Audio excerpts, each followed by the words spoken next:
Bonjour à tous, vous écoutez Sauver Plus, il est 13h à Kinshasa.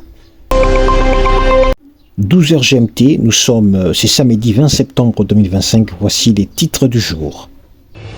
Au programme de cette édition, politique, sécurité, santé, société et affaires internationales, nous commencerons par les informations de la République démocratique du Congo avant de jeter un œil sur les nouvelles du continent. À Kinshasa, un colloque sur les relations Chine-Afrique centrale a eu lieu.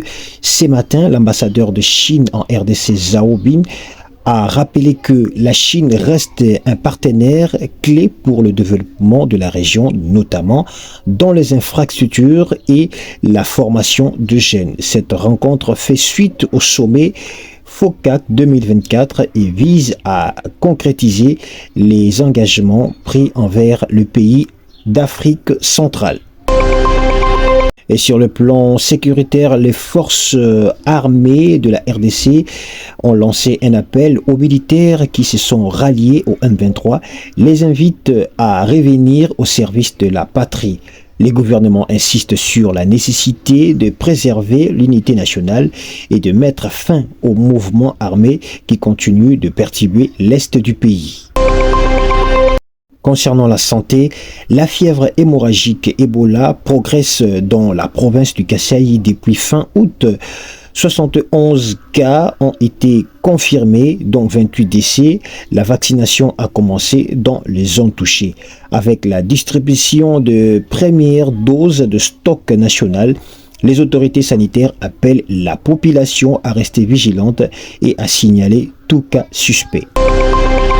À Kinshasa, la commune de Makala poursuit la démolition de constructions illégales sur l'emprise de l'avenue Baipassi. Cette opération vise à sécuriser la voie et améliorer la circulation dans la capitale. Par ailleurs, dans les Massissi, les enseignants n'ont pas été payés depuis 5 mois et menacent d'entrer en grève si la situation n'évolue pas rapidement.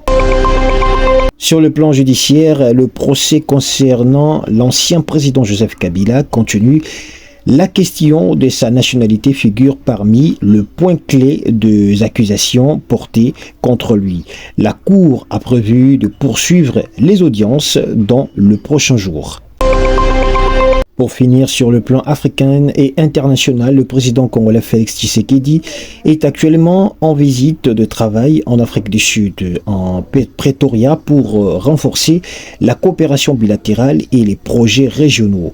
Ce 20 septembre, plusieurs événements historiques majeurs sont commémorés à travers le continent, notamment des étapes importantes liées à la décolonisation et à l'adhésion des nouveaux États à l'ONU.